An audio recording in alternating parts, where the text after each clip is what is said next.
धर्म के अनुष्ठान में शरीर, धन आदि वस्तुओं की मुख्यता रहती है और मोक्ष की प्राप्ति में भाव तथा विचारों की प्रधानता रहती है। एक करना होता है और एक होना होता है, दोनों विभाग अलग अलग है।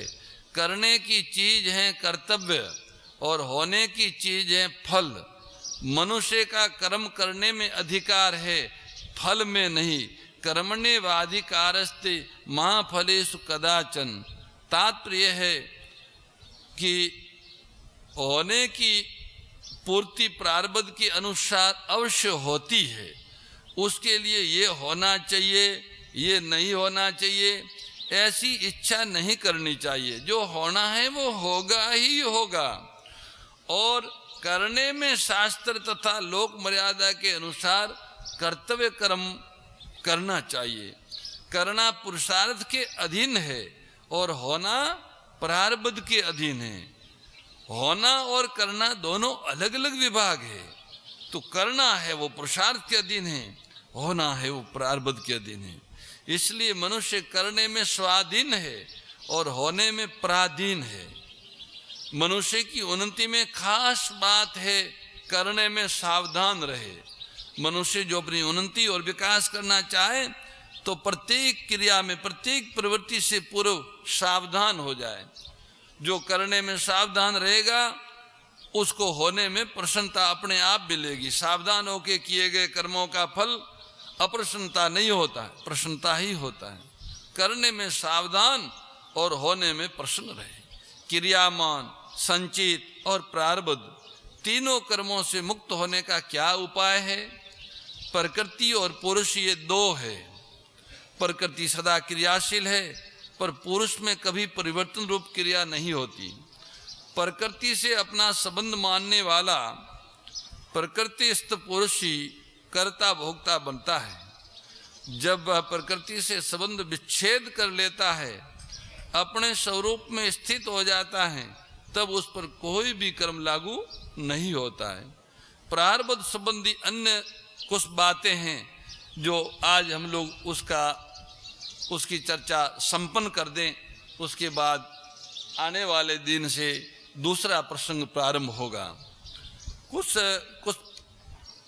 सात बातें हैं जिन पे मनन करना है। पहली बात है, बोध हो जाने पर भी ज्ञान का प्रारब्ध रहता है, ज्ञानी का प्रारब्ध रहता है। किसी को आत्मज्ञान हो गया तो भी उसका प्रारब्ध रहता है। ये कथन केवल अज्ञानियों को समझाने के लिए ही है। कारण कि अनुकूल या प्रतिकूल घटना का घट जाना ही प्रारब्ध है। प्राणी को सुखी या दुखी करना प्रारब्ध का काम नहीं है। जैसे भगवान राम जी के प्रारब्ध में वनवास जाने का था, तो लोगों की दृष्टि से तो वनवास में बहुत दुख है, पर राम जी ने उस वनवास के समय को साधना बना लिया, उपासना बना लिया, और वो उनके लिए जीवन का सर्वोत्तम सत्य की अनुभूति का साधन बन गया। वे ऋषियों से मिल रहे हैं, सत्संग का लाभ कर रहे हैं, साधना कर रहे हैं, दुष्टों का संहार कर रहे हैं। बहुत बड़ा कार्य उन्होंने वनवास काल में ही कर दिया। भगवान राम के चरित्र को देखे तो उन्होंने जो उनके प्रारब्ध का जो विपरीत समय था लोक दृष्टि में, वनवास, उस समय जो महान पुरुषार्थ किए हैं 14 वर्षों में, ऐसे पुरुषार्थ से 125 वर्ष या 110 वर्ष 13 वर्ष तक और रहे पर नहीं कर पाए। सम्राट बनने पर भी ऐसे पुरुषार्थ नहीं हुए। ऐसे महान पुरुषार्थ प्रतिकूल परिस्थिति में भगवान राम के उस वनवास काल में हुआ है। इसका अर्थ यह है कि दुख के समय तो मनुष्य त्याग और तपस्या, भगवत भजन आराधना और अधिक कर सकता है।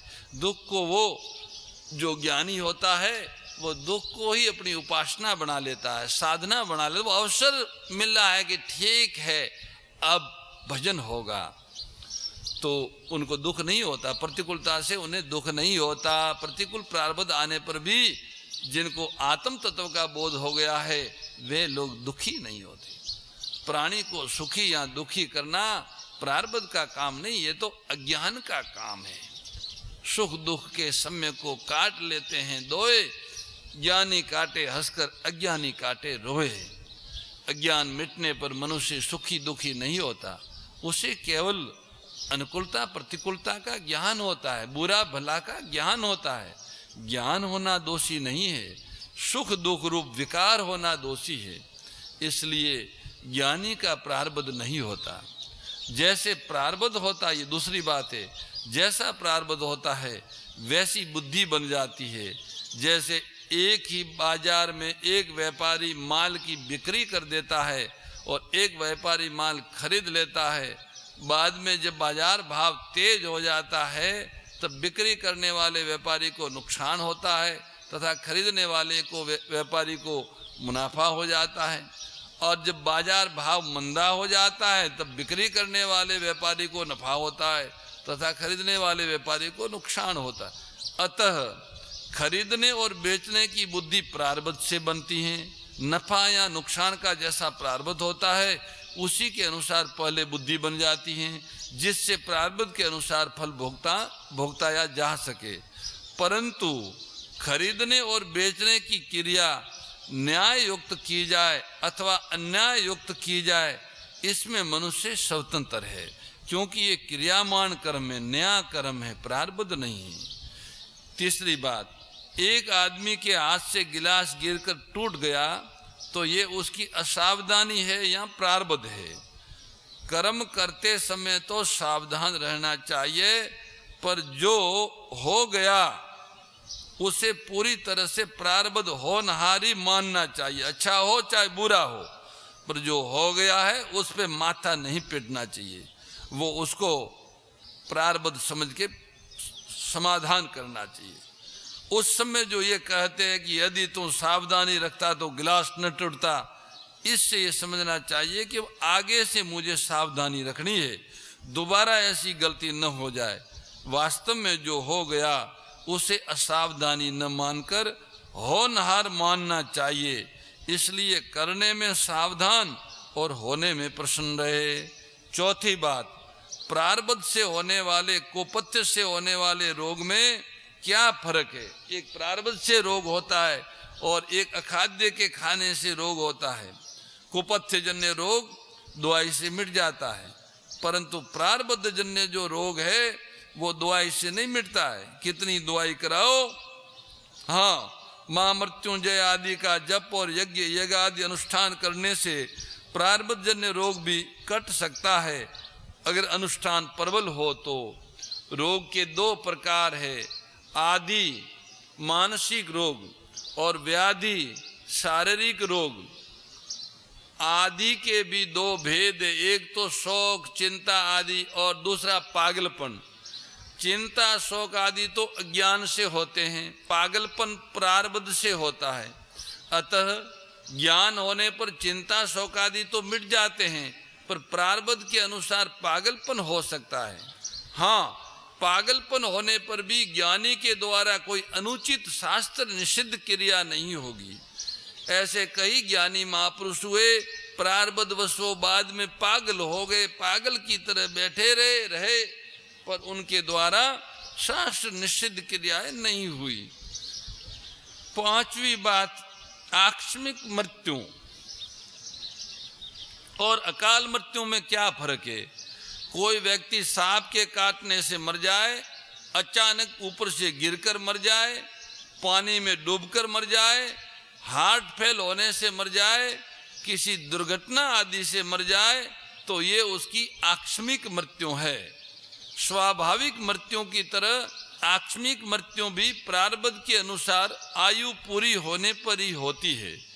कोई व्यक्ति जानकर आत्महत्या कर ले, फांसी लगाकर कुएं में कूदकर, गाड़ी के नीचे आकर सत से कूदकर, जहर खाकर, शरीर में आग लगाकर मर जाए, तो ये उसकी अकाल मृत्यु है। ये मृत्यु आयु के रहते हुए ही होती हैं।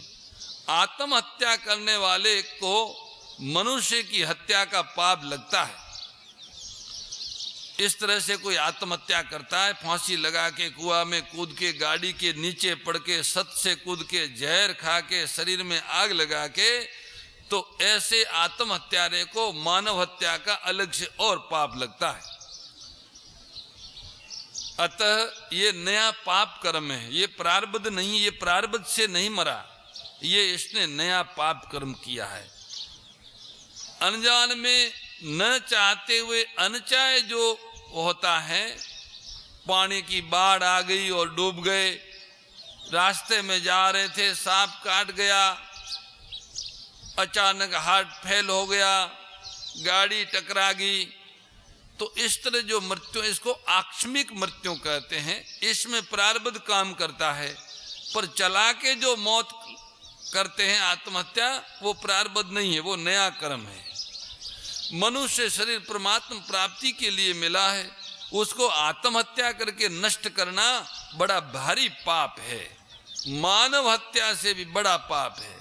कई बार आत्महत्या करने की चेष्टा करने पर भी मनुष्य बच जाता है, मरता नहीं है। इसका कारण यह है कि उसका दूसरे मनुष्य के प्रारब्ध के साथ संबंध जुड़ा हुआ रहता है। हम जब छोटे बालक थे तो हमारी जन्मभूमि पर दो दंपति, पति पत्नी आपस में, एक दंपति में लड़ाई हो गई, तो उनकी धर्मपत्नी नाराज होके पहुंची। भेड़ बकरियां रखते थे, आज बोले बकरियां खोलूंगी नहीं, और सुबह सुबह अंधेरे में चली गई। गांव में कुआं था, उसमें कूद पड़ी। कुआं बहुत गहरा नहीं था और कुआं में ज़्यादा पानी भी नहीं था। तो पहले माताएं कुओं से पानी लाती थी और दिन निकलने से पहले कुओं पे पहुंच जाती थी। तो कई माताएं कुआं में पहुंची और बाल्टी अंदर रखी, तो वो माई खड़ी थी अंदर। बाल्टी आई तो बोली अट्ठे उब्बी हो, अब क्या करें।